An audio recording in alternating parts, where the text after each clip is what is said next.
Hey friends, today I thought I would do a video where I eat for $1 a day. I'm planning to buy groceries for a week, so I'll spend $7 for a week's worth of groceries and that'll be $1 a day. I'll show half the meals this week and the other half in next week's video. I will be using some pantry staples like oil, dry spices, baking soda, and as always, I'll be using hot sauce. This is an emergency menu only, and it is certainly not enough nutrition for someone to eat this way regularly. This is just for fun and to give people ideas on how to lower their food budget. That being said, I will be trying to get nutritious food, but I'm also going to be balancing that with food that's going to make someone feel full. There are a few staples I need to pick up at Walmart. First, I'll get some pasta. There are lots of varieties of this, but this elbow macaroni is going to take up the most physical space, so it's going to look like more food. And when you're doing an extreme budget, those are the types of things that matter.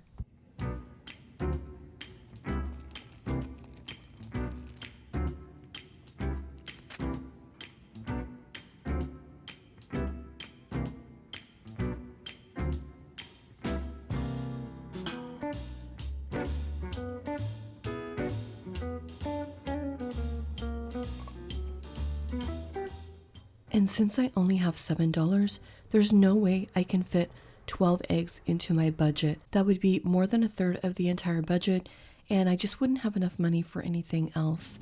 So I'm gonna pick up this 6-pack for $1.72, and this should help with some of my breakfast. So I spent a total of $4.65 at Walmart, and then I stopped by one of my favorite markets on the way home. I know they've got some great deals on lentils and chickpeas. They're much cheaper than Walmart, and sometimes I can get the green lentils actually for 99 cents a pound, but I did have in mind a budget of how much I wanted to spend on each, and then I was just trying to match that budget with weighing these out. And I did manage to get quite a few lentils for my budget, so that made me happy.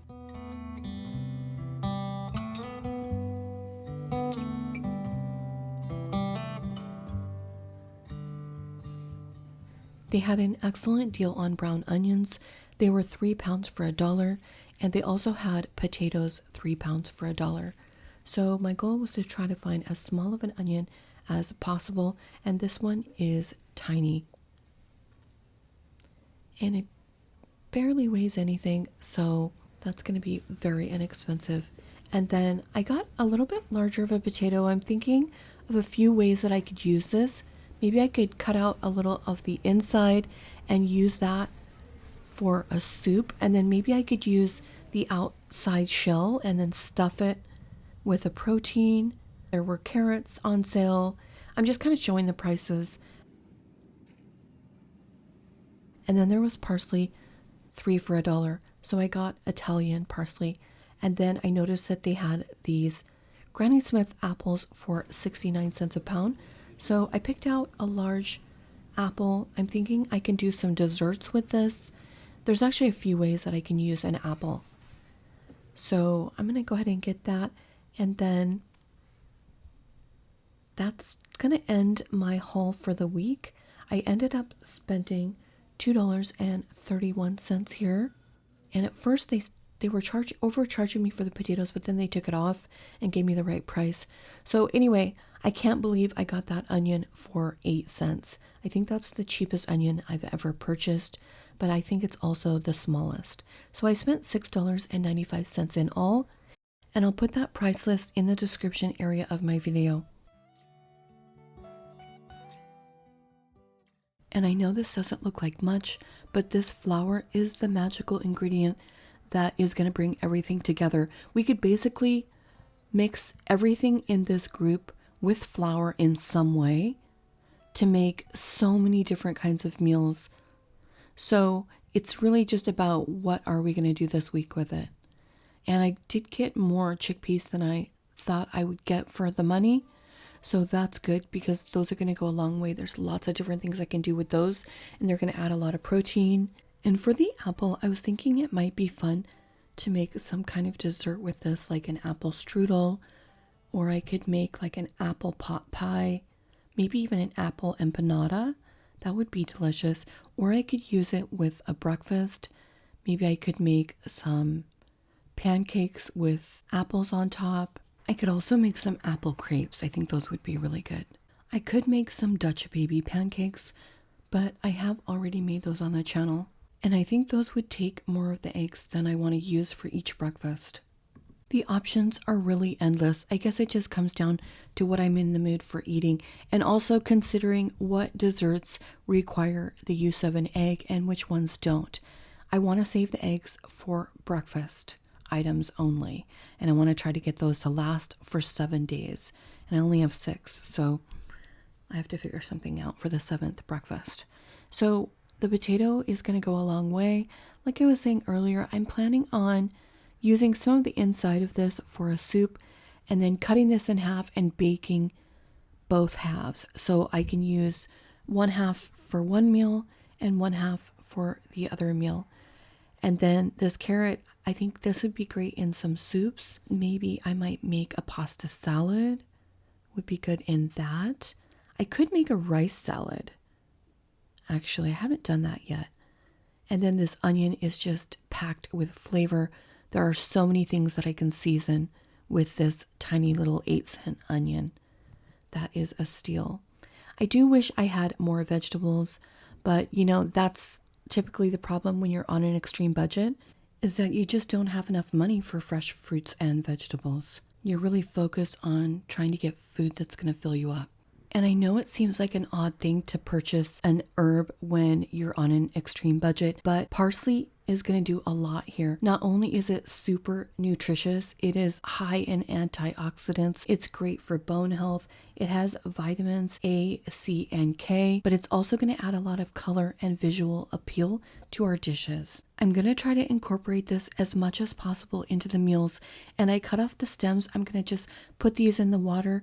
That way, if I find a way to use those, I'll have them. And then I'm going to add the carrot to the water, because sometimes when I get these vegetables on sale, they are actually kind of old, so they go bad really quickly. And then I'm putting everything aside in one container so I know what I have.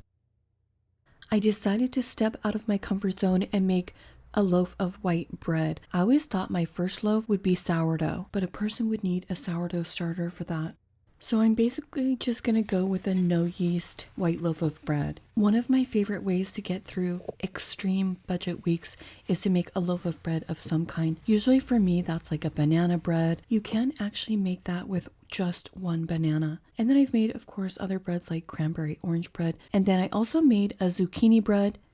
And you can make the banana bread and the zucchini bread less sweet, so it's more like a savory. And then that works great with your meals. Those types of breads are super easy. The only problem is it will cost you at least 1 egg. And I'm not willing to give up an egg for the bread this time.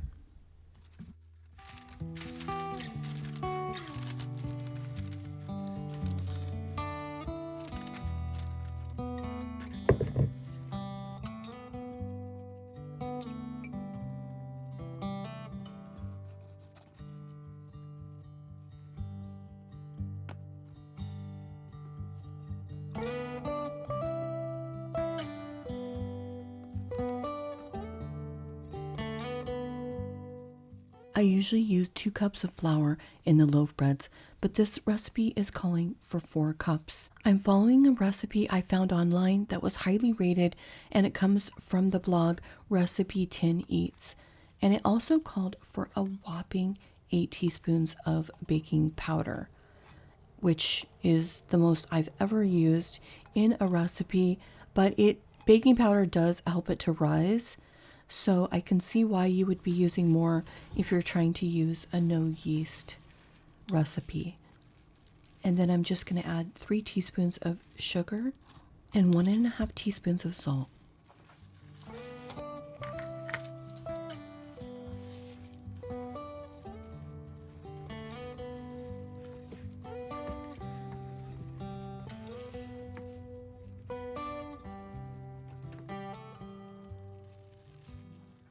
The recipe calls for 2 1/4 cups of warm milk, but I'm using water instead, so I'll also be adding an additional tablespoon of oil to make up for the fat that's in the milk.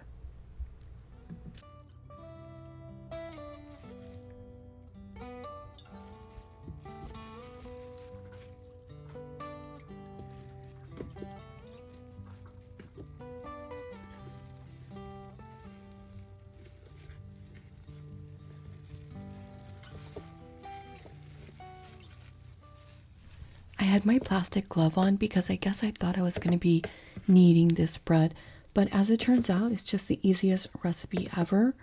You just mix everything together, and I am making sure that I don't have any hidden dry ingredients in this mix, and then you just add it to the pan. It is very thick, and I don't think you can tell the scale on camera, but this is a lot of dough. It's basically just gonna fill up this pan, and then I try to get this as level as I could. And now is probably a good time to tell you that the blog that I got this from was an Australian blog, and apparently an Australian cup is not the same as an American cup. I had no idea that there would be variations in a cup size. However, this actually turned out really good.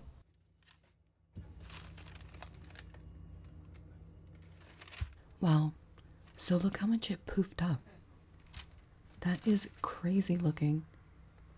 I'm not sure why it went up more on one side, but it's nice and crispy. I do like the texture on the top. Now the instructions tell us to cover the top and put it back in the oven at a reduced temperature of 390 degrees for 20 minutes.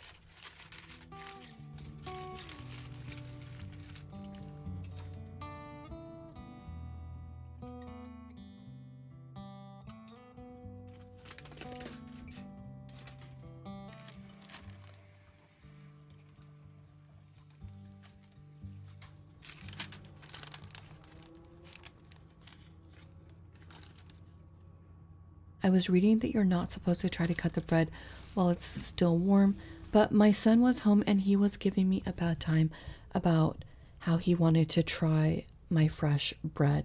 And this was the day before the challenge, but I just cut a super small sliver off the very end just to try it, and it does have a really great flavor.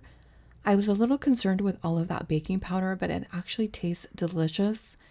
The only thing is homemade bread really doesn't toast very well. I read about a few reasons why online, but regardless, it's still really delicious. I had some honey on hand and it made an amazing toast with honey. And because there's no preservatives in this, I'm going to put it in a bag and keep this in the fridge.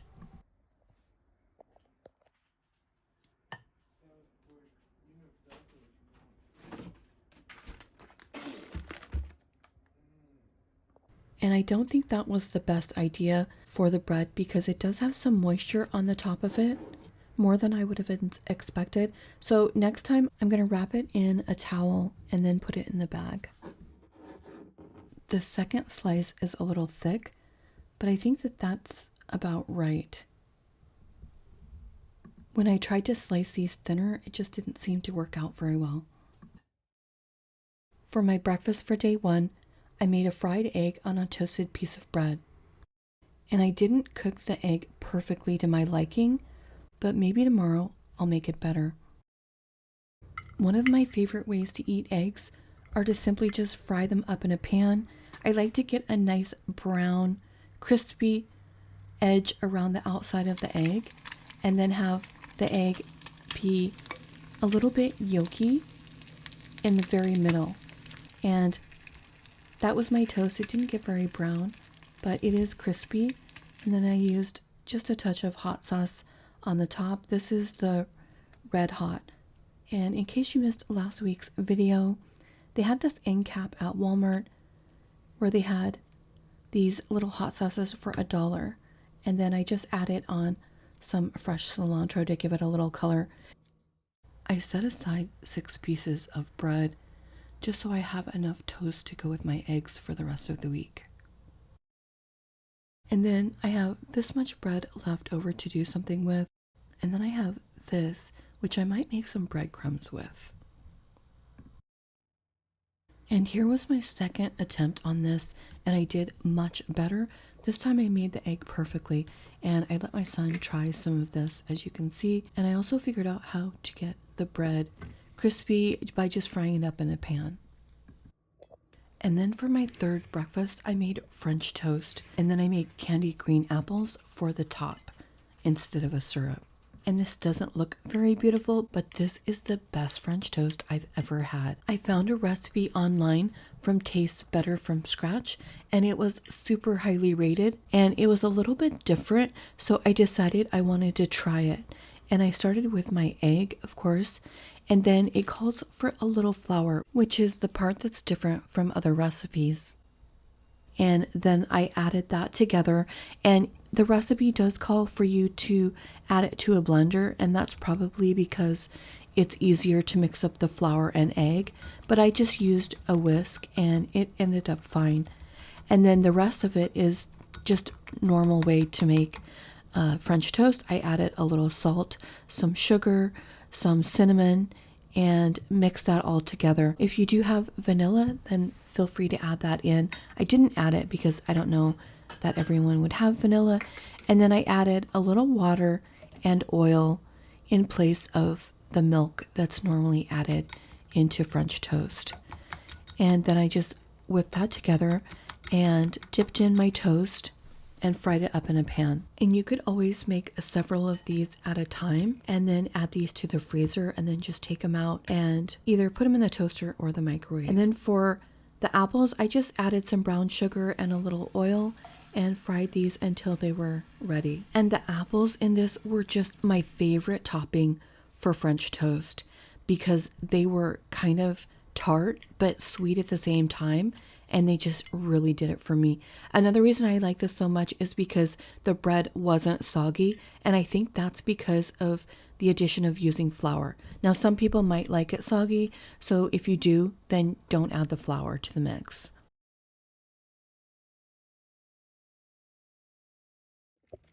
Now I'm going to cook some of the ingredients for this week's meals, and I'm just going to go ahead and cook most of the rice. And I think that this was 3 cups.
We are going to get a ton of flavor out of this little 8-cent onion.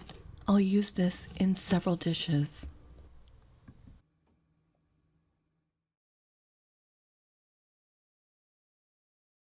And I'm keeping an eye on my lentils. I don't want them to be super soft. I want them to have a little bit of a bite to them. And my pasta turned out a beautiful color. I'll be making a dish where this is going in with some rice, and I just thought this would give it some extra visual appeal. And if you notice all of my ingredients, I'm actually going to be making some koshari. I made this on my channel a while ago. It's said to be the beloved national dish of Egypt. It is delicious and it's super filling, so I thought it was perfect for this extreme budget challenge. But before I do that, I'm going to go ahead and fry up my onion pieces.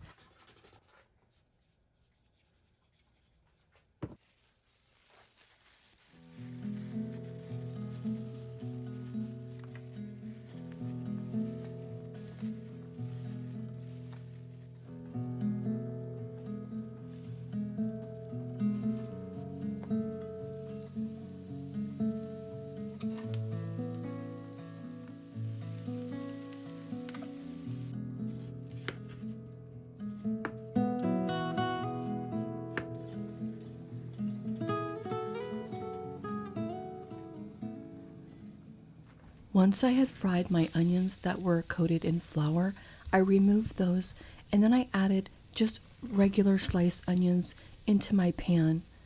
What I'm going to do is I'm going to cook these until they're soft, and then I'm going to use this oil and flour that's in the pan along with the rest of the remaining flour, and I'm going to make a really delicious gravy.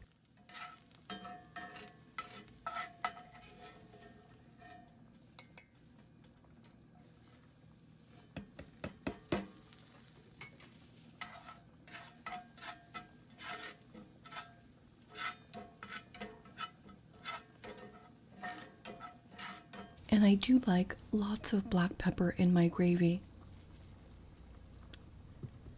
And I've basically browned this flour until it looks about right to me. You don't want to overcook it because you'll scorch it and then that's going to have a really nasty flavor. But I already know, because I've made gravy a lot, what color I like. And that is about it for me.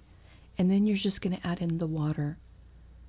Now, obviously, you can use cornstarch to make gravy as well. I don't recommend it with this type of gravy, just because any of these gravies where you're trying to make something out of nothing, like you're kind of trying to develop the flavor while you're cooking it, then I like to use flour for that. Like if I'm making a milk gravy, I typically don't want to use cornstarch for that.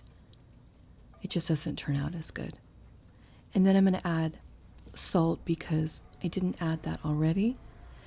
And then here are my crispy onions, and those are going to go on the koshari. And really you could add those to any meal and they're just going to give it that extra kick of flavor. And I'm starting out with a bowl of lentils with rice, and then I added some of the onions. This actually isn't koshari right here, but I was just really hungry, and so I wanted to have some of that gravy for lunch. And I also had a piece of toast. That gravy is so good, I could literally just drink it. I mean, anything that you put that gravy on is gonna be delicious. I could have added the sauteed onions into the gravy after I'd made the gravy, but I just decided to add them to my dish. And you can see the little pieces of onion in that bite right there. Here is the next meal, and for this one I'm making koshari. Here are all of the ingredients. I've got the fried onions, the lentils, the chickpeas, the pasta, and the rice. And I'm going to start by mixing in a big container with lentils and rice, and then kind of shake this and combine these together.